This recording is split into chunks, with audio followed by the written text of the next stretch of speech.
All right, hey guys, what's going on? This is John Gamester81. You are listening to the All Gen Gamers podcast. This is episode 133. We're recording this on Wednesday, March 6th.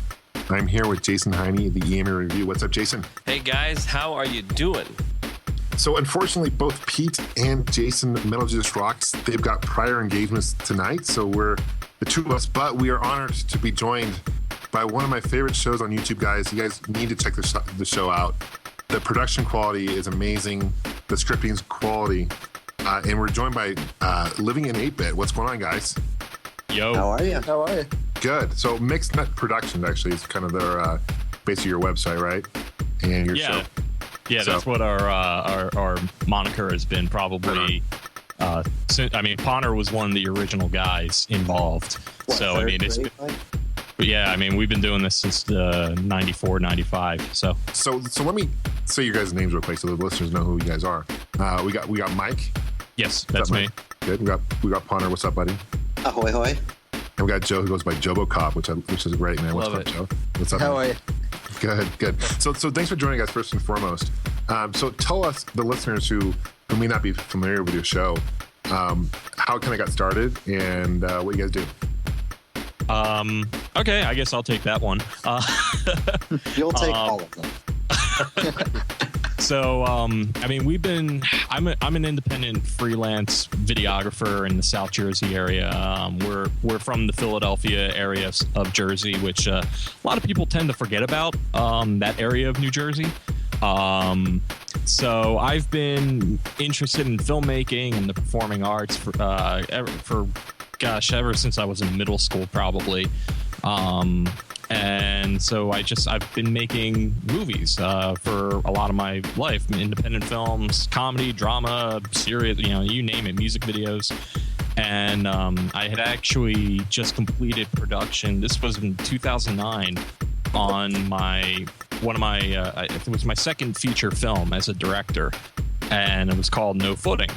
And it was a very serious movie. It was it was a drama. It was kind of about the struggles of post-college life, especially for someone with an art degree. And so it was kind of taxing just from an emotional standpoint. So I wanted to go back to like how it was when we were growing up. Like I grew up with Ponner actually doing this, where we just take the camera and we go around and just make the goofiest sketches. So we wanted to make something that was loose, and it was around that time when just the whole online game video boom just exploded.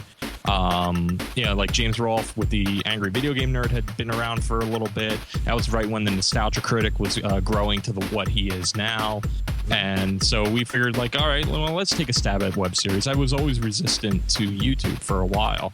But I was like, all right, well, why don't we just try developing something for that? And I was always a big fan of old NES, retro games. So we just decided to start conceiving this idea of what if we took the logic of old Nintendo games and applied them to real life in sketch comedy form. And we did it in the style of like a mockumentary like The Office or Parks and Rec, or even I grew up with Spinal Tap. Yeah, and just doing something like that. And it just kind of blossomed from there. Nice reference. So your Living in 8-Bit show itself is kind of, because you take like Nintendo games, right, and you kind of put them into real life situations, essentially. Yeah, I mean, we probably like our first episode, the pilot episode, and this was the one that kind of conceived the whole idea, because this was just an idea I had for like a short sketch where because I was a big Gyromite fan, and actually when I first got my NES, I was one of the first people to get it. So it was that Ultra Deluxe edition where it had just Duck Hunt and Gyromite, and came with Rob the Robot and the Zapper. And so nobody else I knew had Rob. But I always found it funny that the idea of Rob was just opening doors. That's all he does. He opens and closes doors for you. So I wrote this sketch out about, what if this guy had this little robot who opens and closes doors for him, but then Rob just completely betrays him. Because I used to do that with my friends, where like you can kind of play Gyromite as a two-player, where you can accidentally, and I say that with quote fingers, squish them. And that was kind of the punchline of it. And so I told Ponner about this idea of Living in 8 Bits, and he liked it and he got on board. So that's why Connor's actually the one in the pilot for Rob the Robot, and it just kind of took off from there. Yeah, it's like there's so much out there on YouTube, especially today. There's so much out there, but what's kind of refreshing to see, your show, because I mean, like we just mentioned here, it is like a web series, and you throw in these these game culture references, and with the high production value and the great acting and all that, it's really nice to see. And me personally, I haven't seen a whole lot of what you guys are doing out there, and it's nice and refreshing. So kudos to you guys. Thank you. Yeah. Thank you. Yeah, absolutely. And I mean, it sounds like you guys have fun. I'm assuming you guys have a lot of fun doing it too. It looks like it, that's for sure. Oh You wouldn't gosh. be doing it, right? I mean, I could say that, but I think the other two guys, Potter and Jobocop, could speak more on that behalf. Oh yeah, it's a lot of fun. The cast and everybody just works well. We all enjoy everybody's company. It's a lot of fun, just the interactions between everybody. Yeah, I think you can tell from the behind the scenes footage. It's all laughs all the time, and it takes. I mean, Mike is quick at everything that he does, but the longest part is, us trying to get the lines out without laughing at each other, and it's a great time. I gotta tell you guys, I was laughing my ass off today. I was watching, the Samus ball. Yeah, more Holy ball. shit! For a couple things. First of all, that shit's hilarious. I just loved it. She bent down and poof, and then this ball starts rolling around. That's fucking hilarious. It really is. She's like, if I need to check, the antifreeze, I just transform and I go over here and I fix it. It's so funny, I just thought that was classic. Like, how did you get that ball to go around? Like, did you put a string on that or what? Well, yeah, I mean, Because it's rolling too. I didn't get it. It was awesome. Oh yeah, our special effects, and I'll use the term special very loosely. The comedy that we get a lot out of this, and you see this more in the earlier episodes, like you mentioned about checking the antifreeze or all that. It's the idea of doing mundane tasks is funny, at least to me. Yeah. And so that it's just like, what else can you use the morph ball for other than getting into little corners? Well, you can do things that you can.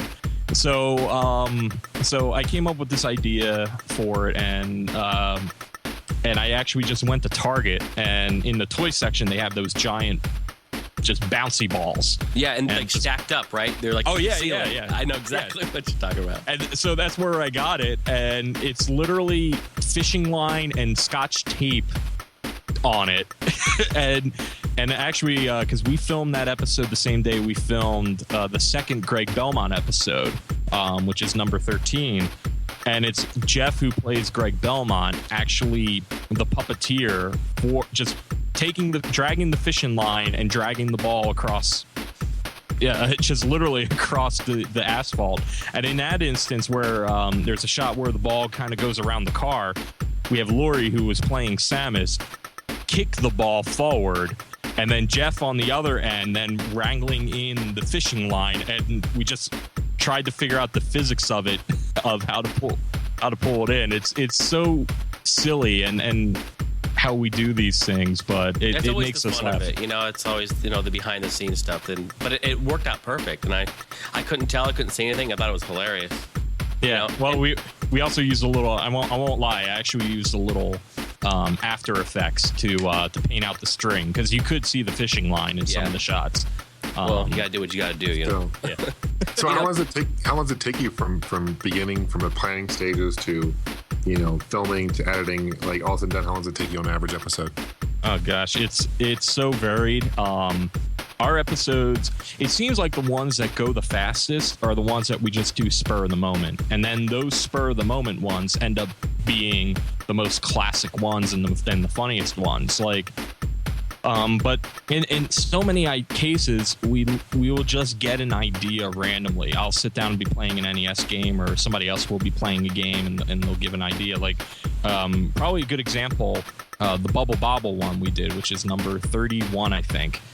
I was playing Bubble Bobble, and I just got the idea and just wrote all the jokes in my head. This was probably on a Monday. We filmed it on a Wednesday, and probably for 4 hours, not even. And then it was all put together maybe a week later, and then it went up on YouTube not long after. So it could be a matter of like 2 days for us, but in some other cases, like the Justin Bailey episode actually was over the span of like 2 or 3 weeks. So it varies very, very much. But like the Blades of... Oh, I'm sorry. Mike, no. I just want to say Mike is being very modest, as always. It may not come out for a week later, but that night Mike will have a very almost completely finished copy of the episode, edited already. He is, I mean, granted, I haven't seen that many editors work, but Mike is the fastest editor I've ever seen. And yeah, it's incredible. We go home, we'll wrap at 6, and I'll have an email in my inbox at 9, and Mike will have a rough cut done. And it's just, it's amazing. Yeah. You get in that zone, when you're there and it's hot and you got it, you run with it. That's how I have to do it. I mean, I think it's funny because when I first met John over the internet, I think we had just... Yeah, I told him a couple days that we were going to be filming an episode, which will be the next episode. I can't really say much about it. Right. But I know I sent you a link of it so you could get a sneak preview, and you probably saw it the day after we shot it. Oh, wow. Yeah, I didn't know you had that quick. That's crazy. Yeah. That's cool, though. Cool, man. Well, so real quick before we move on, where can people find your videos, and just be sure to plug everything, man? Well, livingin8bits.com. You can also go find us on YouTube at Mixed Nuts Productions, or you just type in Living in 8 Bits. And I mean, we're also on Twitter at Living in 8 Bits. Cool. I mean, it's not hard to find us. I mean, we're very shameless. We're all about shameless acts of self-promotion. So it's certainly hard, though. As the show goes on, it's hard to get the word out there. So certainly people who are listening, please encourage you guys to check them out. Make sure to follow us, the All Gen Gamers podcast, on Facebook and Twitter. Subscribe to us on YouTube and in iTunes. And don't forget about those iTunes ratings, guys. We appreciate those. And for all other info, links, and our forum, please visit www.allgengamers.com.